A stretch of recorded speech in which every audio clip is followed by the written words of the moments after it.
My name is Ethan Taylor, a man who once believed love and happiness were the natural rhythm of life. But everything changed just 1 week before my wedding.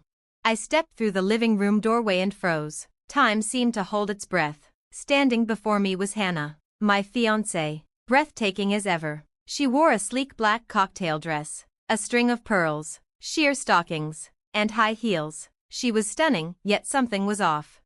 Her eyes. They didn't hold the warmth I knew so well. Instead, they flickered with hesitation, avoidance. A strange unease gripped my chest, though I couldn't immediately understand why. Hannah, what's wrong? I smiled, stepping forward to embrace her. She flinched, her voice uncertain. I didn't expect you home so early. I frowned. Why? What's going on? I kissed her cheek lightly, but she barely reacted. I wanted to come home early, to start preparing for the honeymoon. She looked away. Ah, you surprised me. Her voice wavered. I forced a chuckle, trying to shake the doubt creeping in. So, where are you headed? All dressed up? She hesitated. I just need some time to relax. Where? I asked, my smile fading. A hotel downtown, she murmured, still avoiding my gaze. I'll be there alone. Silence filled the space between us. I exhaled sharply. You're going alone? She shifted uneasily. I'm meeting a friend. There it was. The unease twisted into something sharper. A friend? I pressed. Who? She didn't answer. Instead, she stared out the window, as if searching for a way out. Hannah. My voice was firmer now. Is it a man?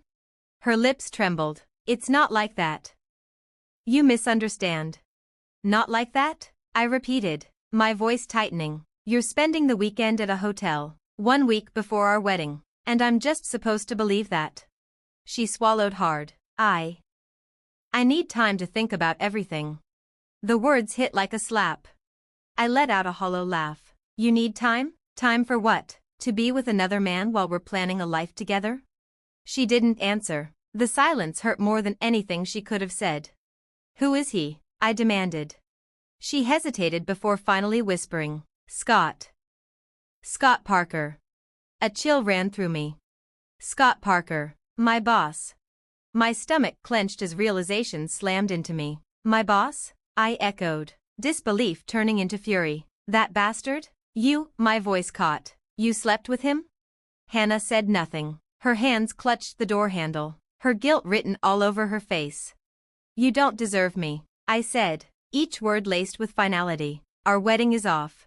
I turned and walked away. She didn't call me back. I didn't know how long I stood there, staring at nothing, before I noticed it, the note she had left on the table. Next week, I start a new chapter in my life, and I have to do this before it's too late. One sentence, one cold, calculated betrayal.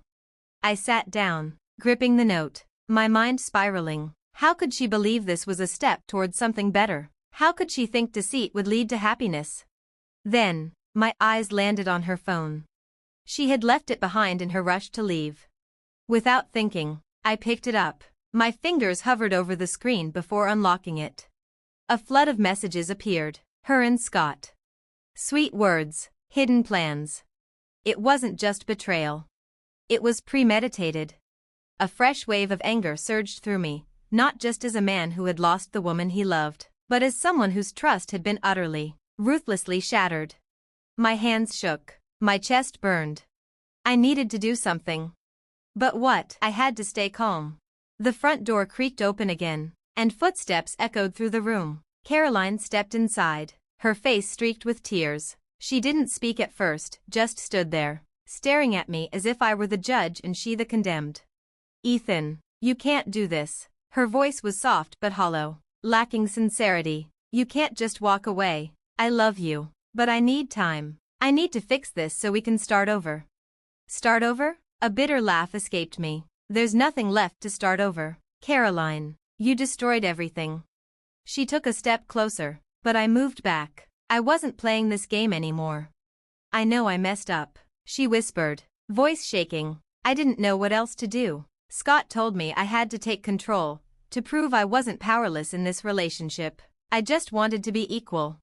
The sheer absurdity of her words nearly made me laugh. It felt like some cruel joke, Scott's influence, her reasoning, all of it. And now, she stood here, expecting me to forgive her as if the past could be erased.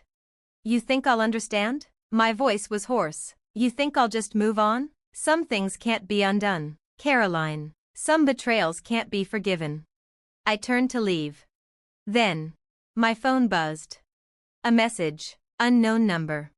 We need to talk. Scott is dead. The air was sucked from the room. My mind reeled. The world around me blurred into insignificance. Caroline's eyes widened, her breath hitching. I can't believe it, I murmured. My hands felt numb. All this, for him, and now he's gone.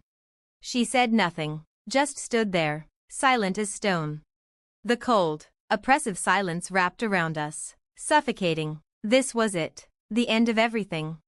I met her gaze one last time, but whatever was left in her expression, regret, fear, sorrow, I didn't care anymore. I turned and walked away. My phone buzzed again.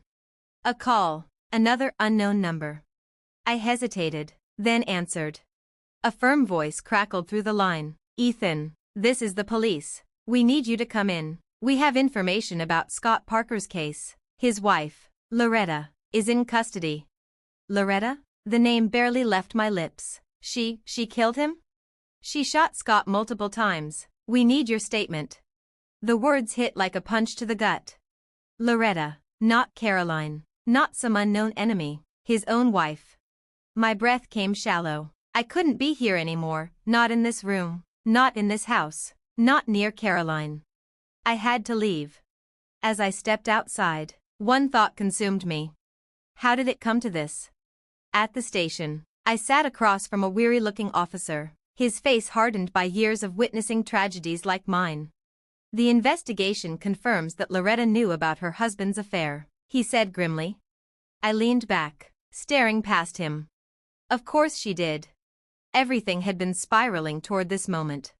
And none of us had seen it coming. She had found out through an anonymous letter. The officer's voice was steady, but the weight of his words pressed down on me like a storm. Someone from the company sent it to her, he continued. That's how she learned Scott had been secretly meeting with Caroline. She was furious, and that anger, it pushed her to the breaking point. So Loretta killed Scott because of this? I asked, though deep down, I already knew the answer. The officer gave a grim nod. Yes, she confronted him that night, brought a gun, didn't give him a chance to explain. The living room turned into a crime scene. A chill ran down my spine. I tried to picture it, her rage, her pain. A wife pushed past the edge, left with nothing but betrayal and a loaded gun. But I couldn't ignore another thought gnawing at me, Caroline. She had played her part in this mess. So had I. Scott's death wasn't just a tragedy, it was the consequence of a series of wrong choices, his, Caroline's, Loretta's, and mine. When I returned home, the emptiness hit me. Caroline was gone. I had lost her completely. But the truth was, I had lost her long before she walked away, and maybe, just maybe, I had stopped loving her long before I admitted it to myself. Yet, even knowing that, the ache remained a deep, unshakable pain that had no name. I had nothing left but memories. But one thing was clear, I would never go back. Some betrayals cost too much, and I had paid enough. Now, I had to pick up what was left of me and move forward. I thought time would heal me. It didn't. Every morning, I woke up to the same emptiness, the same silence, the same weight of everything that had happened. Scott. Caroline. The betrayals, the whispered lies, the cold, awkward conversations in the living room. It all haunted me. And yet, one day, through the haze of regret, something shifted. I realized I couldn't keep living like this. Not because I forgave her, but because I refused to let this destroy me. So I threw myself into work. The long hours, the endless meetings, the constant pressure, everything became a distraction, a way to escape my own mind. But every night, when I came home to an empty house, the loneliness crept back in. I tried reaching out to friends, to family. They all told me I had done the right thing, that I was better off. that I had dodged a bullet. But none of them understood what it felt like to be broken in this way. To know you had once loved someone who shattered everything you believed in. I couldn't pretend I was fine. Because I wasn't. And I had no idea when I would ever feel like myself again. Then, one day, something unexpected happened. I was sitting in my usual coffee shop when a woman walked in. She scanned the room, searching for someone. Then, her eyes met mine. I recognized her instantly. Sophia. She hesitated, as if unsure whether to approach me, but eventually, she did. We had never talked about my past, never mentioned Caroline. But in Sophia's eyes, I saw something rare. Understanding. She knew. She knew I was still trying to piece myself back together. She knew I was still haunted by betrayal. She knew I hadn't fully escaped its shadow. And yet, she didn't try to fix me. She just sat across from me, her voice gentle as she said, "I don't know how to make things better for you, but I'll be here." I looked at her, at the quiet kindness in her face. Sophia wasn't Caroline. And maybe I couldn't love her the way I had once loved Caroline. But there was one thing I knew for certain: Sophia had never betrayed me. She had walked into my life. And she had chosen to stay. Even though I was far from whole. As the days passed, something changed. I began to see things differently. Life wasn't about what I had lost. It was about what I still had. I couldn't erase the past. But I didn't have to live in it forever. Sophia never tried to replace Caroline. She was just herself. And that was enough. One evening, as we sat together in my home, she asked, "How do you feel about Caroline now?" I didn't answer right away. The anger was gone. But what remained was regret. Not because I wanted Caroline back. But because of what could have been, what we had ruined, what we had wasted. I regret it, I admitted, my gaze drifting to the window, where the sky was painted in hues of gold and crimson. But I can't change the past. I can only decide my future. Sophia said nothing. She just reached for my hand and held it.